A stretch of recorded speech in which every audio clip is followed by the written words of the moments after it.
ಕಾಲ ಬರುತ್ತೆ, ಕರೆದುಕೊಂಡು ಬರೋಣ. ಡಿಸಿಎಂ ಡಿಕೆ ಶಿವಕುಮಾರ್ಗೆ ಕೇಂದ್ರ ಸಚಿವ ಎಚ್ಡಿಕೆ ಎಚ್ಚರಿಕೆ. ಡಿಕೆಶಿಗೆ ಮತ್ತೆ ಬಂಧನದ ಮುನ್ಸೂಚನೆ ಕೊಟ್ರ ಕುಮಾರಸ್ವಾಮಿ. ಡಿಕೆಶಿ ಅವರೇ ನನ್ನ ಪ್ರಶ್ನೆ ಮಾಡ್ತೀರಾ? ಮಿಲಿಟರಿ ಬರುತ್ತೆ, ಕಾದು ನೋಡಿ. ಇಲ್ಲಿಗೆ ಮಿಲಿಟರಿ ಬರುವ ಕಾಲನು ಬರುತ್ತೆ ಎಂದು ಎಚ್ಡಿಕೆ ವಾರ್ನಿಂಗ್. ದರೋಡೆ ನಿಲ್ಲಿಸಲು ಮಿಲಿಟರಿ ಕರೆದುಕೊಂಡು ಬನ್ನಿ ಎಂದಿದ್ದಾರೆ. ಮಿಲಿಟರಿ ಬರುವ ಕಾಲ ಬರುತ್ತೆ, ಆಗ ಕರೆದುಕೊಂಡು ಬರೋಣ. ಸೂಕ್ಷ್ಮವಾಗಿಯೇ ಡಿಕೆಶಿಗೆ ವಾರ್ನಿಂಗ್ ಕೊಟ್ಟ ಎಚ್ಡಿ ಕುಮಾರಸ್ವಾಮಿ. ಹಾಸನದಲ್ಲೇ ಕೂತು ಎಚ್ಚರಿಕೆ ಕೊಟ್ಟಿದ್ದೇಕೆ ಕುಮಾರಸ್ವಾಮಿ? ಪೆನ್ಡ್ರಾಯ್ ಕೇಸ್ ಮನಸ್ಸಿನಲ್ಲಿಟ್ಟುಕೊಂಡು ಹೇಳಿಕೆ ನೀಡಿದ್ರ ಎಚ್ಡಿಕೆ. ಕುತೂಹಲಕ್ಕೆ ಎಡೆ ಮಾಡಿಕೊಟ್ಟ ಎಚ್ಡಿ ಕುಮಾರಸ್ವಾಮಿ ಹೇಳಿಕೆ. ಮಿಲಿಟರಿ ಬರುವ ಕಾಲ ಬರುತ್ತೆ, ಕರೆದುಕೊಂಡು ಬರೋಣ ಎಂದಿದ್ದಾರೆ ಎಚ್ಡಿ ಕುಮಾರಸ್ವಾಮಿ. ಡಿಸಿಎಂ ಡಿಕೆ ಶಿವಕುಮಾರ್ಗೆ ಕೇಂದ್ರ ಸಚಿವ ಎಚ್ಡಿಕೆ ಎಚ್ಚರಿಕೆ ನೀಡಿದ್ದಾರೆ. ಡಿಕೆಶಿಗೆ ಮತ್ತೆ ಬಂಧನದ ಮುನ್ಸೂಚನೆ ಕೊಟ್ರ ಹೇಗೆ? ಡಿಕೆಶಿ ಅವರೇ ನನ್ನ ಪ್ರಶ್ನೆ ಮಾಡ್ತೀರಾ? ಮಿಲಿಟರಿ ಬರುತ್ತೆ, ಕಾದು ನೋಡಿ ಎಂದಿದ್ದಾರೆ.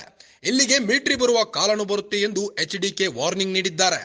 ದರೋಡೆ ನಿಲ್ಲಿಸಲು ಮಿಲಿಟರಿ ಕರೆದುಕೊಂಡು ಬನ್ನಿ ಎಂದಿದ್ದಾರೆ. ಮಿಲಿಟರಿ ಬರುವ ಕಾಲ ಬರುತ್ತೆ, ಆಗ ಕರೆದುಕೊಂಡು ಬರೋಣ ಎಂದಿದ್ದಾರೆ. ಸೂಕ್ಷ್ಮವಾಗಿಯೇ ಡಿಕೆಶಿಗೆ ವಾರ್ನಿಂಗ್ ಕೊಟ್ಟಿದ್ದಾರೆ. ಹಾಸನದಲ್ಲೇ ಕೂತು ಎಚ್ಚರಿಕೆ ಕೊಟ್ಟಿದ್ದೇಕೆ ಎಚ್ಡಿಕೆ? ಪೆನ್ಡ್ರಾಯ್ ಕೇಸ್ ಮನಸ್ಸಿನಲ್ಲಿಟ್ಟುಕೊಂಡು ಈ ರೀತಿಯಾದ ಹೇಳಿಕೆ ನೀಡಿದ್ರ ಎಚ್ಡಿಕೆ ಹೇಗೆ? ಕುತೂಹಲಕ್ಕೆ ಎಡೆ ಮಾಡಿಕೊಟ್ಟ ಎಚ್ಡಿ ಕುಮಾರಸ್ವಾಮಿ ಅವರ ಆ ಒಂದು ಹೇಳಿಕೆ. ನನ್ನ ಗಮನಕ್ಕೆ ಬರದೆ ಒಂದು ಸೈನ್ ಹಾಕ್ಸ್ಕೊಂಡು ಹೋಗಿದ್ರು. ಇಲ್ಲಿವರೆಗೆ ಯಾವ ಕಮ್ಯುನಿಕೇಷನ್ನು ನನಗೆ ಬಂದಿಲ್ಲ. ಅದಕ್ಕೆ ಆಲ್ಟರ್ನೇಟ್ ಸೈಟ್ ಕೊಟ್ಟಿದ್ದೀವಿ ಅಂತ ಈ ಕ್ಷಣದವರೆಗೆ ನನಗೇನು ಯಾವ ಕಮ್ಯುನಿಕೇಷನ್ನು CIT ಇಂದ ಬಂದಿಲ್ಲ. ಮುಖ್ಯಮಂತ್ರಿಗಳಿಗೆ ದಯಮಾಡಿ ನಿಮ್ಮ ಮಂತ್ರಿಗಳು ಯಾರ್ಯಾರು ಹೇಳಿಕೆ ಕೊಡ್ತಾ ಇದ್ದಾರೆ ಎಲ್ಲರಿಗೂ ದಯಮಾಡಿ ಹೇಳ್ತೀನಿ, ಇಟ್ಬಿಟ್ರಪ್ಪ ಜನಗಳ ಮುಂದೆ. ಕುಮಾರಸ್ವಾಮಿಗೆ ಅದಂತೂ 60,000 ಸ್ಕ್ವೇರ್ ಫೀಟ್ ಕೊಟ್ಟವರಂತೆ ಮೈಸೂರಲ್ಲಿ. ಯಾರೋ ಇಲ್ಲಿಂದ ದೇವೇಗೌಡರಿಂದ ಬೆಳೆದು ಈಗ ಅಲ್ಲಿಗ ಅದಂತೂ ವಕ್ತಾರ ಅಲ್ವಾ? ಎಲ್ಲದಕ್ಕೂ ನಿಂತ್ಕೊತಾರಲ್ಲ ವಕ್ತಾರ ಹೇಳೋಕ್ಕೆ. ವಿಷಯನಾದ್ರು ತಿಳ್ಕೊಂಡು ಮಾತಾಡಬೇಕು, ದಾಖಲೆ ಹಿಡ್ಕೊಂಡು ಮಾತಾಡಬೇಕು. ಈಗ ಮೂಡಾದು ದಾಖಲೆ ಸಮೇತ ಇಡ್ತಾ ಇದ್ದೀವಿ ನಾವು. ನಿಮ್ಮದೇನಿದೆ ದಾಖಲೆ? 40% ಹೇಳಿದ್ರಲ್ಲ. ಈಗ ಅದೆಲ್ಲ ಅಲ್ಲೆಲ್ಲೋ 500 ಕೋಟಿ ಅಂತೆ, ಗಂಗಾ ಕಲ್ಯಾಣದ 400 ಕೋಟಿ ಅಂತ ಈಗ ಹೇಳ್ತಾ ಇದ್ದೀರಲ್ಲ. ಇಷ್ಟು ಸೇರ್ ಮಾಡ್ತಾ ಇದ್ದೀರಿ, ದುಡ್ಡು ಹೊಡ್ಕೊಂಡು ಕೂತಿದ್ದಾರನ್ನ ಈಗ ತಗೊಂಡು ಕೂತಿದ್ದೀರಲ್ಲ. ನಾಚಿಕೆ ಆಗೋದಿಲ್ವ ಸಿದ್ದರಾಮಯ್ಯರೇ? ನಿಮ್ಮ ಮುಖ ನೋಡಿದ್ರೆ ಗೊತ್ತಾಗುತ್ತೆ. ನಿಮ್ಮ ಮುಖದಲ್ಲಿ ಆ ಪಾಪ ಪ್ರಜ್ಞೆ ಅನ್ನೋದು ಯಾವ ರೀತಿ ಕಾಡ್ತಾ ಇದೆ ನಿಮ್ಮನ್ನು.